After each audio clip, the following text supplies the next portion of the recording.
আল্লাহ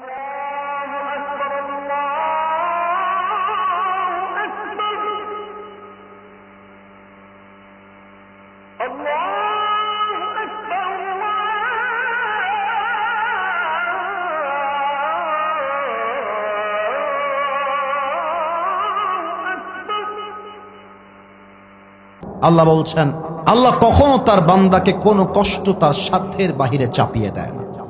একটা হাসির উদাহরণ দিচ্ছি, এটা হাসির কথা, এবার হাসবেন, সমস্যা নাই। আমার হুজুর আমার ডান পাশে আছেন, মনে করেন আমার আব্বার বয়স 70 কিংবা 80, কথার কথা, আর আমার দিকে তাকান তো, আমি কি বুইড়া? এই যে এবার কথা কয় না, আমি কি বুইড়া লোক নাকি রে বাবা? আমি কি বুইড়া না যুবক? তোমরা ক। আল্লাহ যে বান্দাকে তার সাধ্য অনুযায়ী চাপায়, তা একটা উদাহরণ দিয়ে বোঝাই। আমার বয়স 30, আমি চাইলে আমার বউকে কোলে নিয়ে হাঁটতে পারবো, মুরব্বী পারবে না? মুরব্বীর বয়স 70, মুরব্বী নিজেই হাঁটতে পারে না, বউরে কোলে নেবে কোথায় বলো? তো আমার আব্বা জান, তার বয়স 70, আল্লাহ তাকে সেই কষ্ট দিবে যে কষ্ট সে সইতে পারে। আমার বয়স 30, আমাকে আল্লাহ সেই কষ্ট দিবে যে কষ্ট আমি সইতে পারি। তার মানে কি, আপনার জীবনে যে বিপদ, কষ্ট, আঘাত লেগেছে, আরে মিয়া আপনার বুকের পাটা আছে, তাই সবাইকে বাদ দিয়ে আল্লাহ আপনাকে এই কষ্ট দিয়েছে, ঠিক কিনা বলে? আল্লাহ কখনো তার বান্দাকে সাধ্যের বাহিরে কোনো কষ্ট দেয় না। 2 নম্বর আয়াত শেষ, 3 নম্বর আয়াত, 10 নম্বর পারা, সূরাতুত তাওবাহ, 54 নম্বর আয়াত। قُل لَّن يُصِيبَنَا إِلَّا مَا كَتَبَ اللَّهُ لَنَا Whatever I have decided must happen, and whatever I have not decided will never happen. আল্লাহ বলছেন, বান্দা আমি তোর কপালে যা লিখে রেখেছি তা কখনো হারিয়ে যাবে না, আর আমি তোর কপালে যা লিখে রাখি না, পুরো দুনিয়া মিলেও তোকে তা দিতে পারবে না। এখানে অনেক যুবক বসে আছো, রাগ করবা না, অনেকে কিন্তু ছ্যাঁকা খেয়ে বেকা হয়ে বসে আছে। ওই যে একটা মেয়ে ছেড়ে গেছে, তোমাকে বিয়ে করব না, আর একটা ছেলে আমার পছন্দ, বাস ছ্যাঁকা খেয়ে গাঞ্জা খেয়ে বেকা হয়ে গেছে।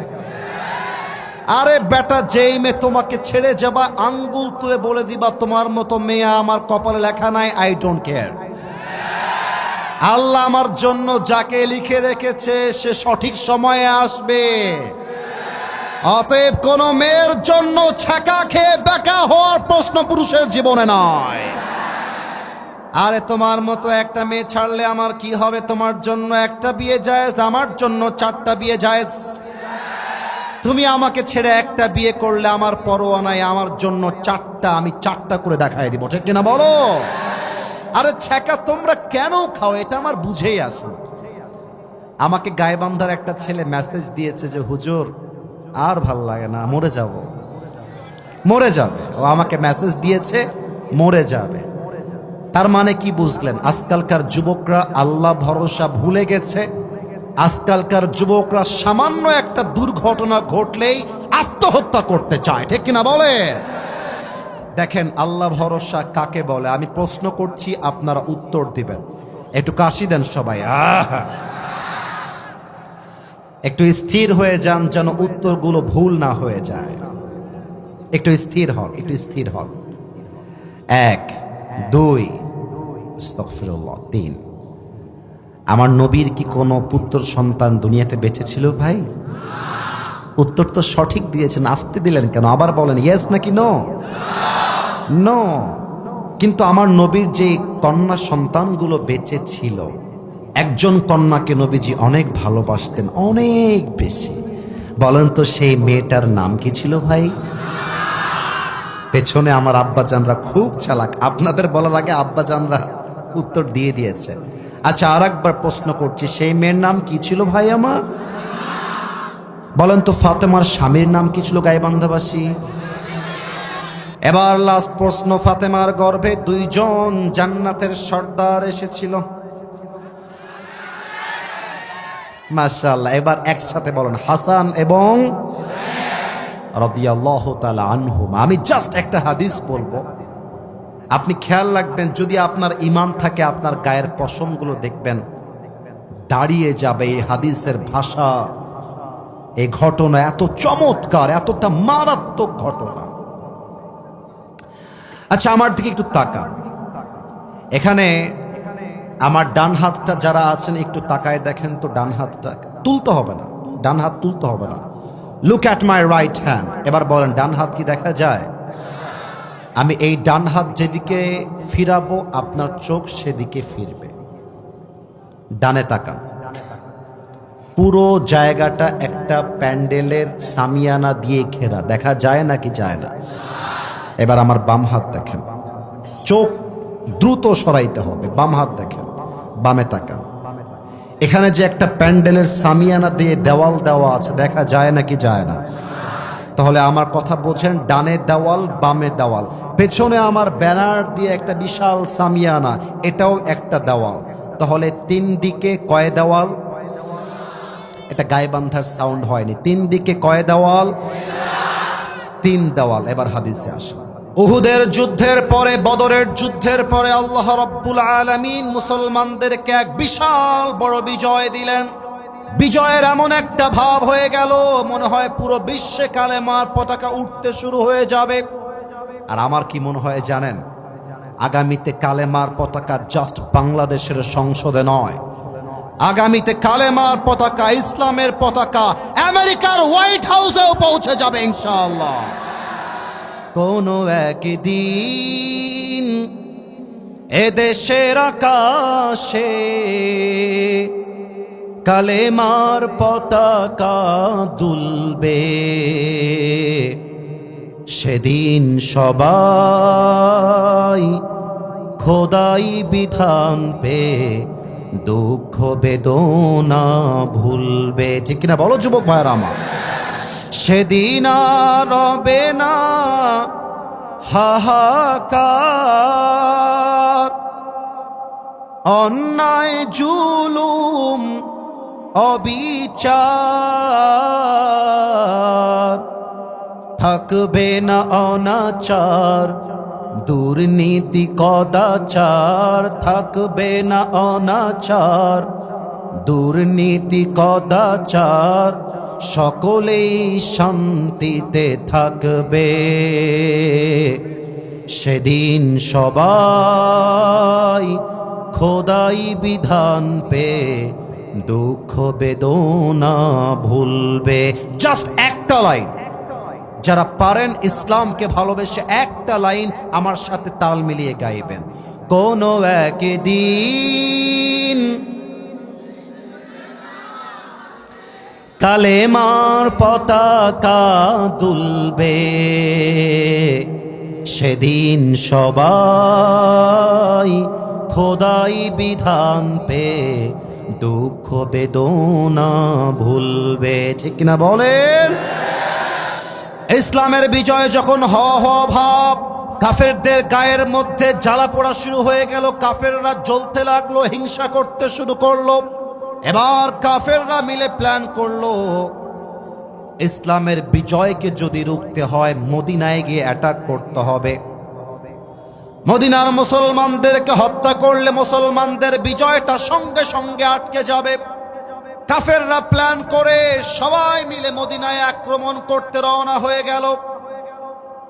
নবীজির কানে আল্লাহ রাব্বুল আলামিন সংবাদ পৌঁছায় দিলেন, আগামী 6 দিনের মধ্যে মদিনায় কাফেররা অ্যাটাক করতে আসছে। ইয়া রাসূলুল্লাহ, ইয়া হাবিবাল্লাহ, আপনি যুদ্ধের জন্য প্রস্তুত হয়ে যান, আপনি প্রিপেয়ার হয়ে যান। নবীজি যখন কানে খবর পৌঁছে গেল, সমস্ত সাহাবায়ে কেরামদেরকে নবী গোল করে বসে গেলেন, যেমন ভাবে আপনারা আমার সামনে এখন বসে আছেন। নবীজি দাঁড়িয়ে গিয়েছে, ডাক দিয়ে বলতে, সাহাবায়ে কেরাম শোনো, কাফেররা মদিনায় অ্যাটাক করতে চায়, how can we defence attack on them? আমরা এই আঘাতকে প্রতিহত করব কেমন করে? তোমাদের মাঝে যার মাথায় যে বুদ্ধি আছে আমাকে সেই বুদ্ধিগুলো শেয়ার করো। এবার সব সাহাবী এক একজন এক একটা বুদ্ধি দেয়, এইটা করেন, ওইটা করেন, সেইটা করেন।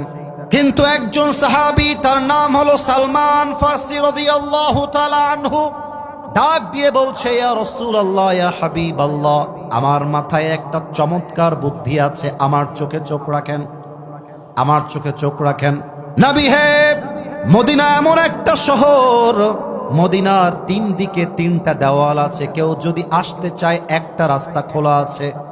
আমার মনে হয় ওই রাস্তায় যদি আমরা বিশাল লম্বা কূপ খনন করে ফেলি, ওই পানির জন্য কাফেররা এসে অ্যাটাক করতে পারবে না। নবীজি বলছে, তাই তো, চমৎকার বুদ্ধি তুমি দিয়েছো, যা বলবা তাই হবে, চলো আমরা একটা রাস্তা খনন করে করে পানিটা নিচ থেকে তুলে ফেলি। যেই কথা সেই কাজ। সাহাবায়ে কেরাম মিলে কূপটা খনন করতে শুরু করে দিয়েছে।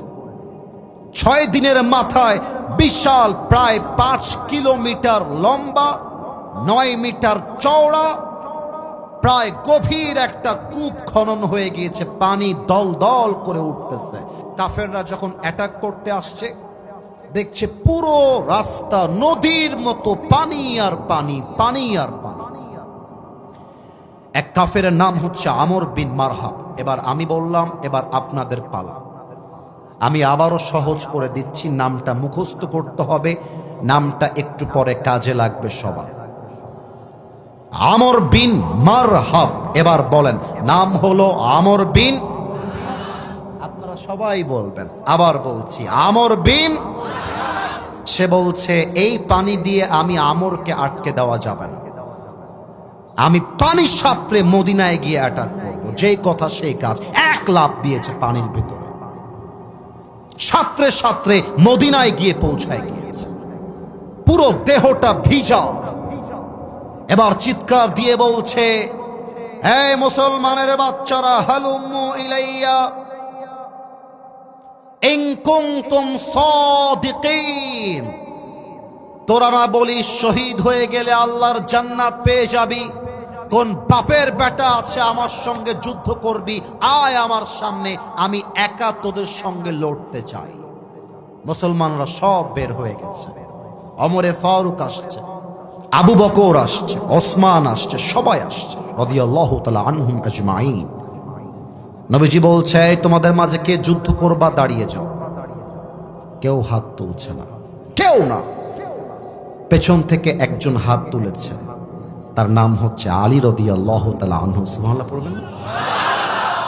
নবীজি বলছে, এই Ali, doesn't make any sense, তোমার মাথা ঠিক আছে?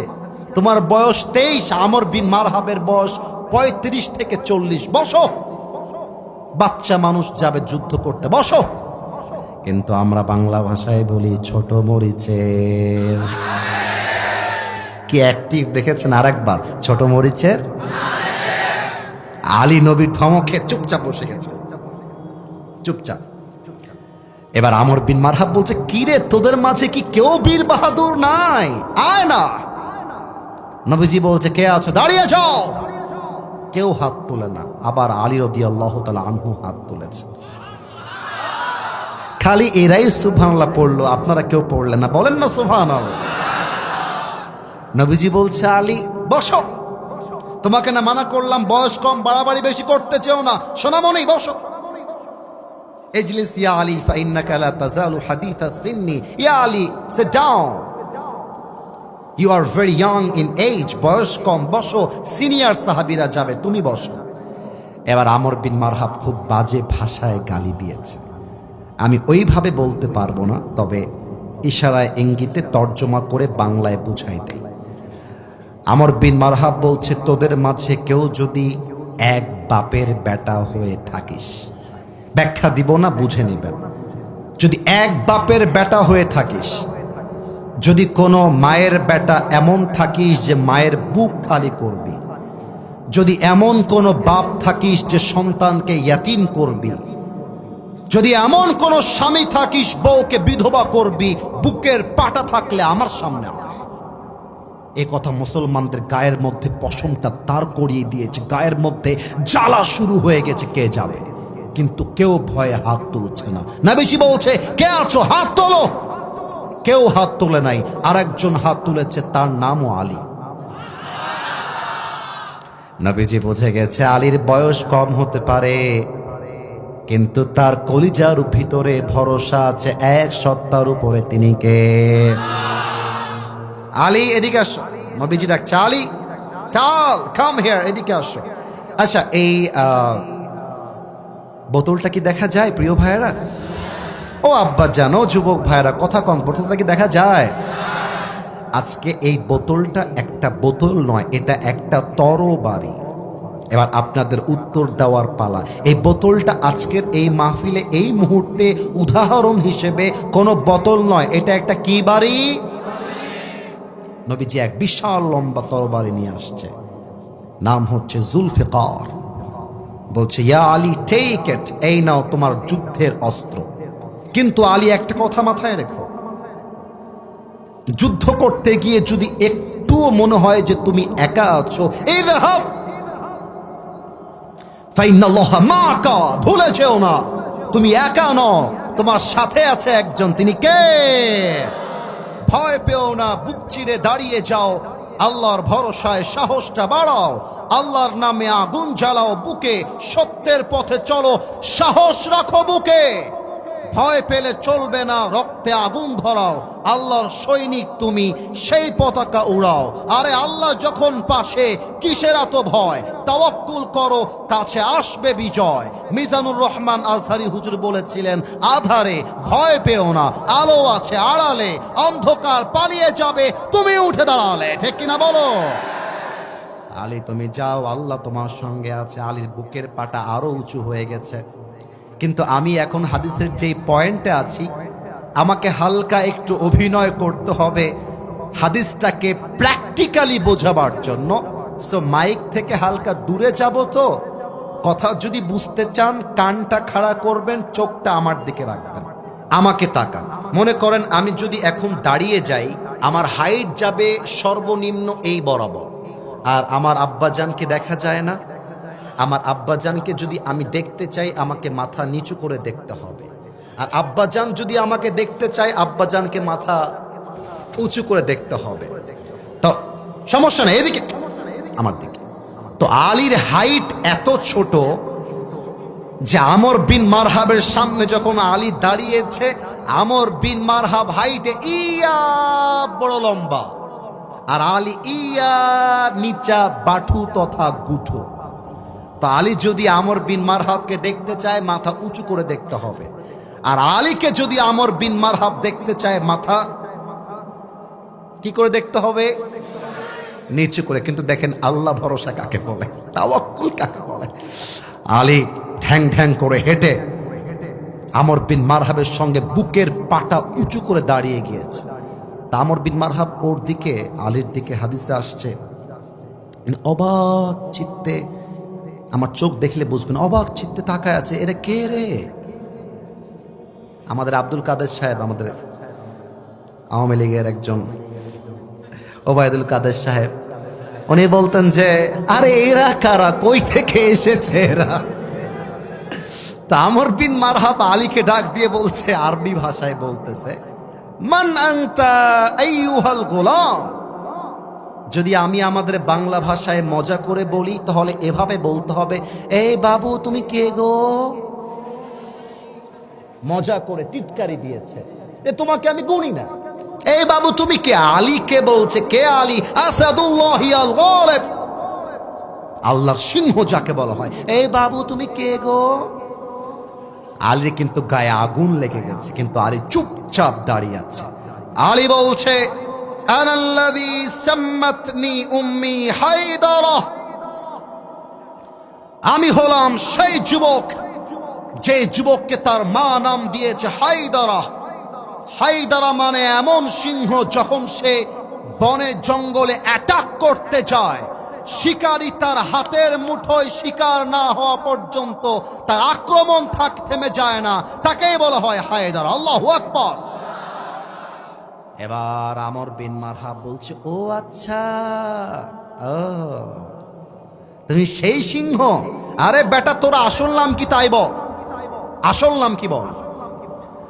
আলী বলছে, ইসমি আলী আমার নাম হলো আলী। বলছে আলী, আনতা আলী বিন আব্দুল মুত্তালিব?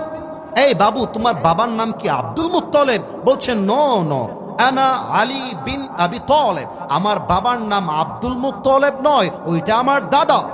আমি হলাম আবু তালেবের ছেলে আলী। বলছে হায় হায় হায় হায়, তোমার বাপ তো আমার ভাই লাগে, তুমি তো আমার ভাতিজা। এই ভাতিজা, আমি তোমার চাচা। চাচা হয়ে ভাতিজার গায়ে হাত তোলা যায় না। যাও যাও যাও, আরে যাও, আমি তোমার চাচা হই, তুমি তো আমার ভাতিজা, যাও না।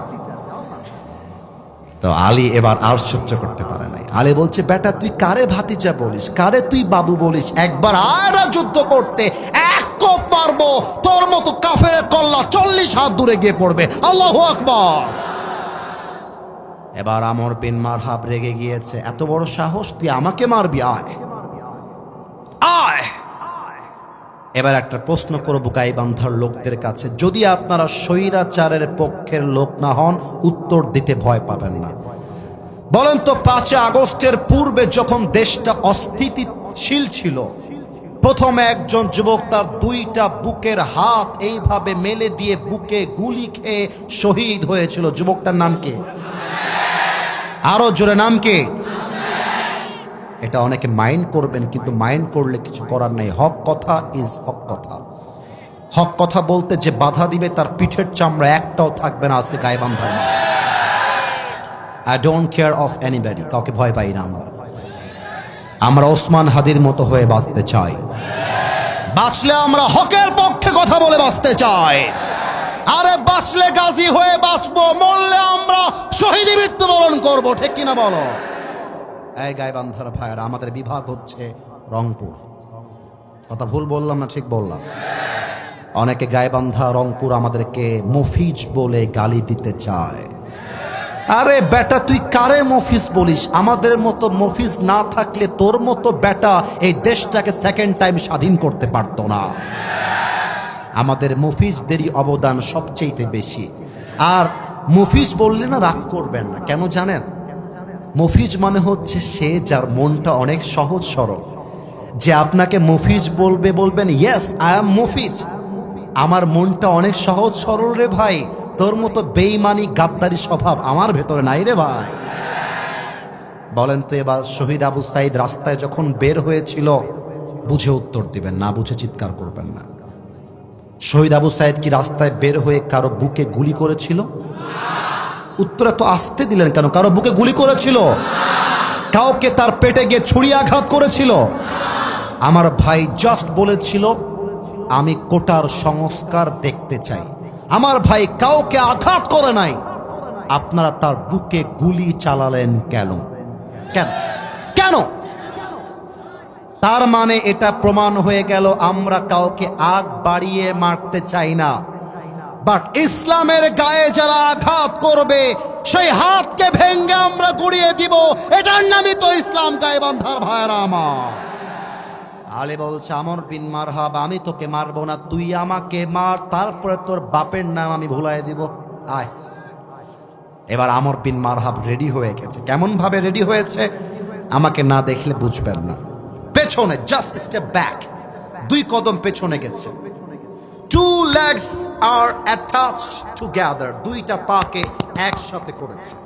তরবারিটাকে সামনের দিকে নিয়েছে, জমিন থেকে একটা লাফ দিয়েছে। তরবারিটা সামনে থেকে নিয়ে পেছন থেকে একটা আঘাত করেছে আলীর ডান কাঁধে। আলী তার জুলফিকারটা উঠিয়ে বলছে হাসবুনাল্লাহু ওয়া নি'মাল ওয়াকিল, নি'মাল মাওলা ওয়া নি'মান নাসির। যে আঘাতে আলী 2 টুকরো হয়ে যাবে, আল্লাহর উপরে তাওয়াক্কুল থাকার জন্য 2 টুকরা হবে তো দূরের কথা, আমর বিন মারহাবের তরবারির আঘাত আলীর জামা পর্যন্ত স্পর্শ করতে পারে না। এত আস্তে সুবহানাল্লাহ পড়লেন কেন? আরো আস্তে পড়লেন কেন? এবার আলী বলছে এই বেটা, এবার তুই রেডি হয়ে যা, রেডি হ। আমর বিন মারহাব দেখছে কি রে, এত জোরে আঘাত করলাম, একটা চুলও তো বাঁকা করতে পারলাম না। আব মেরা ক্যা হোগা কালিয়া। এবার আমর বিন মারহাব থরথর থরথর করে কাঁপছে। হাদিসে আসছে আমর বিন মারহাবের দেহের চামড়া দিয়ে ঘাম ঝরতে শুরু করেছে, ভয় ভয়। এবার আলী 2 কদম পেছনে আসছে, 2টা পা, 2 legs are attached together, 2টা পাকে একসাথে করেছে, জুলফিকারটা সামনে নিয়েছে, একটা লাফ দিয়ে উঁচুতে উঠে নারায়ে তাকবীর আল্লাহু আকবার বলে একটা আঘাত করেছে আমর বিন মারহাবের ডান কাঁধে। একটা আঘাতে আমর বিন মারহাবের দেহটা 2 টুকরো হয়ে জমিনে ছিটকে পড়ে গিয়েছে। আল্লাহু আকবার। আমার সামনে টেবিল না থাকলে আমি দেখাই দিতাম আলী রাদিয়াল্লাহু তাআলা আনহু সেদিন কি করেছিলেন। ওকে, যেহেতু টেবিল নাই, বোতল আর টিস্যুর বক্সটা দেখেন, দেখা যায় না কি যায় না বলেন? দেহটা 2 টুকরো, এটা ডান টুকরো, এটা বাম টুকরো। তো আলী তার দেহের বাম টুকরো যেটা আছে লাথি দিয়ে দিয়ে দিয়ে দিয়ে 2টা দেহকে একসাথে করেছে। আর পায়ে ছিল বুটের জুতা, এটা তার বুক, পাটা তার বুকের উপরে তুলে দিয়েছে। আর বলছে কাইফা তুকাতিলুনি আনতা তা'বুদু হাজারান ওয়া আনা আব্দু রাব্বি মুহাম্মদ। এই বেটা কাফেরের বাচ্চা, তুই আমাকে মারবি কেমন করে? তুই বেটা মূর্তি পূজারী, আমি হলাম আল্লাহর উপরে তাওয়াক্কুলকারী। আর তোর মতো হাজার হাজার মূর্তি পূজারী আমার মতো আল্লাহর উপরে তাওয়াক্কুলকারীকে চাইলেও একটা চুল বাঁকা করবার কোনো ক্ষমতা তোদের কাছে নয়। অতএব যারা মাঝে মাঝে বলে যে হুজুর আপনারা তো বলেন আগামীর দেশ চলবে ইসলাম দিয়ে, কোরআন দিয়ে, আপনাদের দলে তো লোকের সংখ্যা বেশি নাই। আমরা বলবো আরে বেটা, লোক সংখ্যা দিয়ে বিজয় হয় না। লোক সংখ্যা দিয়ে বিজয় হলে বদরের যুদ্ধে মুসলমানরা বিজয়ী হলো কেমন করে, ঠিক কিনা বলে? যেই যুদ্ধে মুসলমানদের সংখ্যা 313, কাফেরদের 1000, যুদ্ধের নাম কি? এই যে ভয় পেয়ে গেলেন যে, বলেন সবাই যুদ্ধের নাম কি?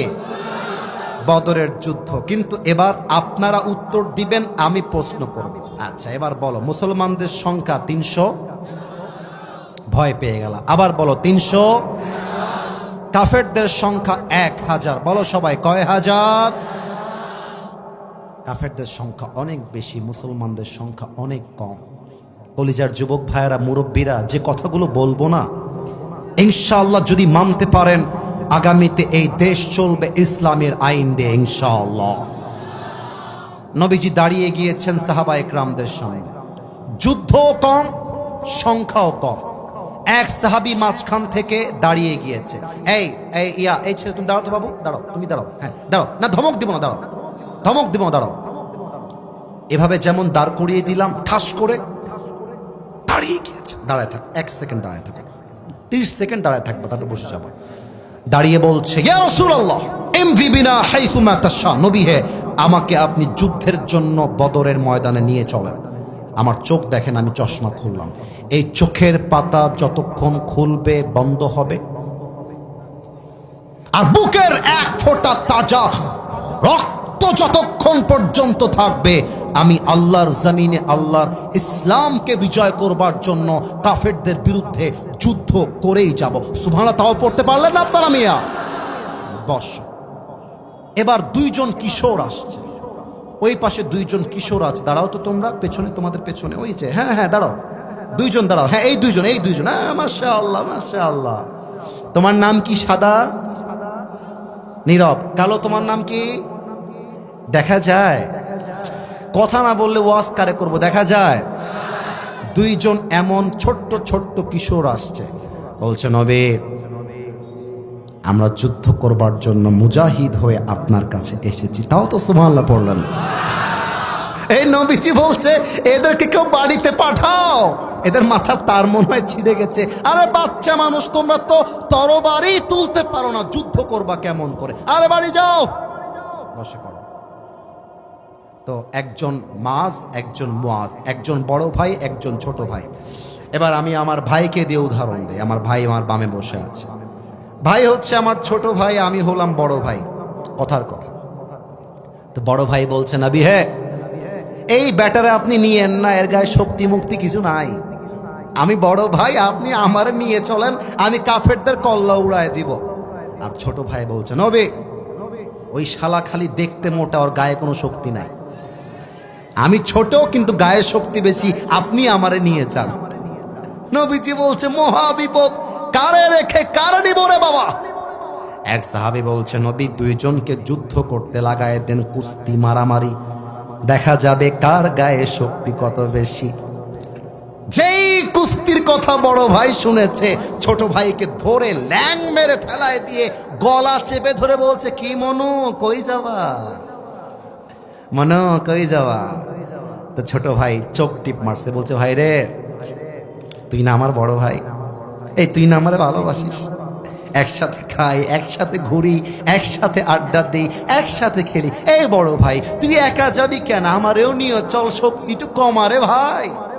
বড় ভাইয়ের মনটা গলে গেছে, বড় ভাই গলাটা হালকা ছেড়েছে, আর ছোট ভাই সুযোগ বুঝে বড় ভাইকে ধরে উল্টায় ফেলায় দিয়ে ওর গলা চেপে ধরে বলছে, ইয়া রাসূলুল্লাহ, আগেই বলেছিলাম এই শালার গায়ে কোনো শক্তি নাই। আমরা আমাদের মতো মজা করে বললাম, বাট সে বলছে, নবী দেখলেন আগেই বলেছিলাম আমার গায়ে শক্তি বেশি। নবীজি বলছে, এই মাস এদিকে আসো, মাস এদিকে আসো। দুইজনকে নবীজি দুই গলায় দুই কাঁধে জড়িয়ে নিয়েছে, আর আল্লাহকে ডাক দিয়ে বলছে, আল্লাহ এদের বয়স কম হতে পারে, বাট এদের কলিজা ভরা তোমার উপরে ভরসা আর ঈমান ছাড়া আর কিছু নাই, ঠিক কিনা বলে? বাস ফাযিনতুমা জামিআন ফিল কিতা, তোমাদের দুইজনকে আমি যুদ্ধের মুজাহিদ হিসেবে অ্যাকসেপ্ট করলাম, চলো লেটস গো ফর ব্যাটল, যুদ্ধ করতে যাই। এবার 313 সাহাবী মিলে যুদ্ধের ময়দানে নেমে গিয়েছে। আপনাদের এই মাঠটা কিন্তু বড় আছে, কিন্তু প্যান্ডেল মানে ঘেরার জন্য এইটা ছোট মনে হচ্ছে, কিন্তু মাঠ কিন্তু বড় আছে। জমি জামার মাঠ তো অনেক বড় মাঠ, জায়গা আছে, বিশাল লম্বা মাঠ যুদ্ধের। ওই দুইজন পিচ্ছি আছে না, মাজ আর মুয়াজ, যুদ্ধের মধ্যে লুক লুক লুক লুক করে করে করে গিয়ে এক সাহাবী, নাম হচ্ছে আব্দুর রহমান বিন আউফ, বলছে, চাচা এতগুলো কাফের যুদ্ধ করতে আসছে, এই আবু জেহেলটাকে, আবু জেহেলটাকে। আব্দুর রহমান বিন আউফ বলছে, কিরে ভাতিজা, তোরা আবু জেহেলকে দিয়ে কি করবি রে? বলছে, খালি নামটা বলেন, এই শয়তান আমার নবীকে অনেক কষ্ট দিয়েছে, ওকে আজকে দুই ভাই দেখে ছাড়বো। তো আমর বিন মারহাবের মতো শক্তি তো অত নেই, কিন্তু ঈমান আর তাওয়াক্কুলের জোর অনেক বেশি আছে। তো বলছে, ওই দেখ দূরে অনেক কাফেররা ঘোড়া দিয়ে ঘিরে আছে, মাঝখানে যে বসে আছে হি ইজ আবু জেহেল, ওইটাই আবু জেহেল। শুনতে দেরি, আব্দুর রহমান বিন আউফ তাকায় দেখতেছে দুইটার একটাও নাই, দিয়েছে দৌড়, গোল করে ঘেরা আছে, তল দিয়ে লাফ দিয়ে ঢুকে গেছে। কাফেররা ভাবছে, এ তো বাচ্চা হ্যায়, ইয়ে ক্যা করেগা, তো বাচ্চা কি করবে, আর কারা এরা, কই থেকে আসে এরা, ঢুকে গেছে ভেতর দিয়ে। আর সোজা দুই ভাই মিলে আবু জেহেলের ঘোড়ায় মারছে এক লাথি খেয়ে আবু জেহেল ঘোড়া থেকে উল্টায় জমিনে পড়ে গেছে। আর আব্দুর রহমান বিন আউফ পেছন থেকে দৌড় দিয়ে এসে নারে তাকবীর, আল্লাহু আকবার বলে আবু জেহেলের কল্লায় দিয়েছে একটা কোপ। আবু জেহেলের কল্লা আলাদা হয়ে দুইটা দেহ ছিটকে পড়ে গেছে। আল্লাহ তাওয়াক্কুলের জন্য মুসলমানদেরকে বিজয় দান করে দিয়েছে। তাওয়াক্কুল থাকলে সংখ্যা বেশি লাগে না, আল্লাহর উপরে ভরসা থাকলে লাখ লাখ লোক লাগে না। আরে বেটা, ঈমানওয়ালা 10 জন সাচ্চা মুসলমান 1000 কাফেরের সমান হয়ে যায়।